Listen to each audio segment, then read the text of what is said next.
Jadi salah satu pihak yang berada di dalam proses upaya pengobatan dan penyembuhan atas nama Tuan RJ dari Desa Japura Kulon, Kecamatan Gresik, Kabupaten Cirebon. Ini semata-mata bukan sebuah kebetulan, tapi ini sebuah takdir. Gusti Allah orang jauh dari kabupaten mempercayakan penanganan gigitan ularnya ke rumah sakit daerah Gunung Jati.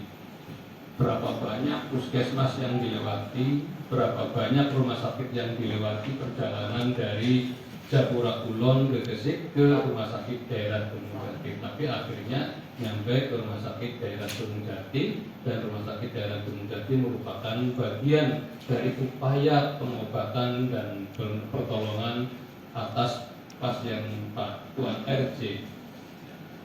Yang kedua, kami ingin mengucapkan terima kasih kepada semua pihak, termasuk teman-teman yang pada hari ini ikut hadir. Terima kasih dalam apa sebagai ini sebuah mata rantai untuk tetap saling mengingatkan, ya, saling menolong untuk upaya yang lebih besar, yaitu sebuah aksesibilitas dan kontinuitas pelayanan. Ada mungkin hal di sana sini sama-sama saling mengingatkan, yang ujung-ujungnya kita harus saling membantu untuk proses kebaikan dan kesejahteraan bersama. Yang ketiga yang ingin kami sampaikan bahwa pedoman Rumah Sakit Daerah Gunung Jati di dalam memberi pelayanan itu sikapnya adalah seandainya pasien itu adalah saya, seandainya pasien itu adalah ibu saya, seandainya pasien itu adalah ayah saya, seandainya pasien itu keluarga saya, itu senantiasa kami maksimal upayakan bagaimana memperlakukan pasien.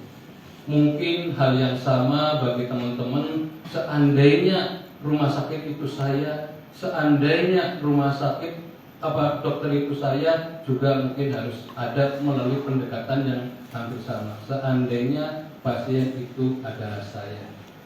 Sehingga di dalam kerangka itu, dengan ini kami menyampaikan informasi bahwa Tuan RJ dari Japura Kulon, Kecamatan Gresik, Kabupaten Cirebon, datang ke IGD Rumah Sakit Daerah Gunung Jati pada hari Kamis tanggal 3 Juli 2025 pukul 15.14. Di Rumah Sakit Gunung Jati beliau datang, tentunya kami tata laksana sesuai prosedur, dan di instalasi gawat darurat juga kami memberi pelayanan satu, life saving, upaya penyelamatan nyawa. Yang kedua, pelayanan gawat darurat yang lain. Pelayanan life saving dalam konteks ini pemberian serum anti bisa ular yang mungkin nilainya relatif besar. Di IGD diberikan kepada yang bersangkutan, walaupun yang bersangkutan itu sudah teridentifikasi bukan pasien peserta BPJS, tapi kami memberikan pelayanan life saving itu tersebut tanpa mempertimbangkan dan bertanya-tanya tentang biaya. Di IGD beberapa jam pada hari yang sama, hari Kamis tanggal 3 Juli 2025, setelah dianggap stabil menurut standar IGD, yang bersangkutan itu dipindah ruangkan ke ruang high care unit, ruang semi intensif gitu. Di ruang high care unit ini yang bersangkutan mendapatkan pelayanan atas gigitan ular tersebut dengan mendapat serum anti bisa ular yang kedua. Sekali pemberian itu 2 vial, sehingga total dengan yang pertama itu tadi di IGD 2 vial, di HCU 2 vial, jadi 4 vial yang harganya lebih dari 2 juta per vialnya. Itu pun Rumah Sakit Gunung Jati tak mempersoalkan biaya. Belum ada ribut-ribut biaya, yang penting selamat dulu. ikhtiar dulu, upaya maksimal dulu.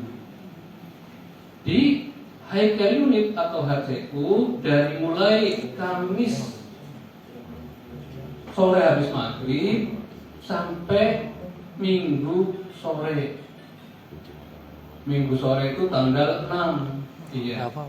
Dianggap stabil menurut HCU, pindah ke ruang rawat biasa.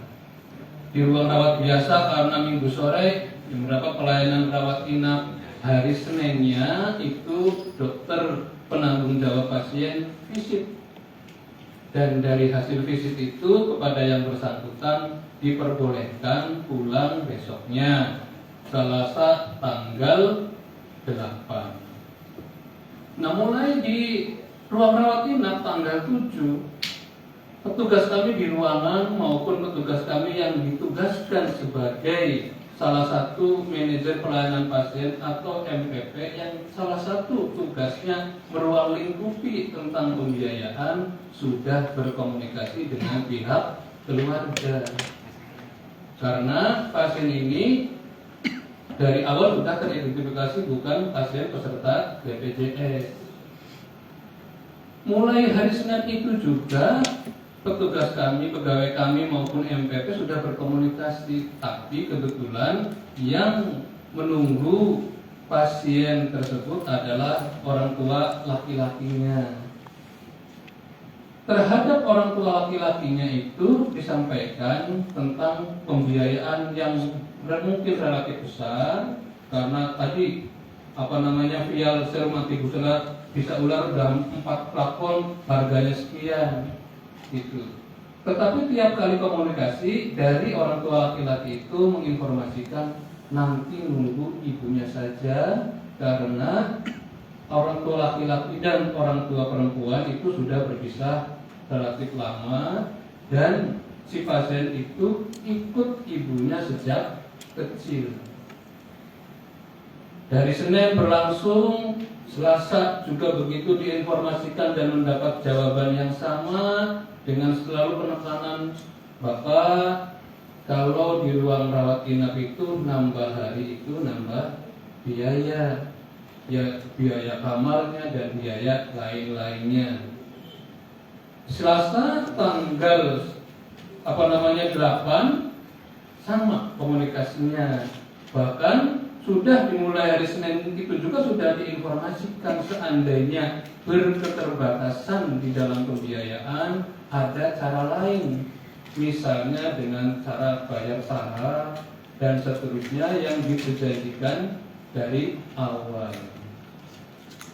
Hari Selasa mendapatkan kondisi yang sama di mana orang tua laki-laki itu mengalihkan untuk penanggung-jawaban atas biaya tersebut kepada atau menunggu ibunya sampai kemudian di hari Rabu tanggal 9.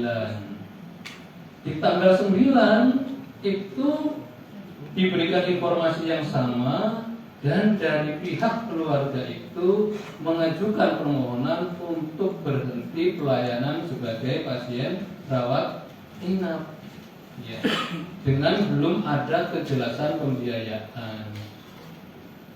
Karena keluarga mengajukan permohonan berhenti sebagai pasien ruang rawat inap dan rumah sakit tidak keberatan karena memang berdasarkan advis dari dokter penanggung jawab pasien itu yang advis hari Senin Selasa itu sudah boleh pulang, maka di hari Rabu juga atas dasar kedua belah pihak dinyatakan pasien itu sudah berhenti dari sebagai pasien ruang rawat inap.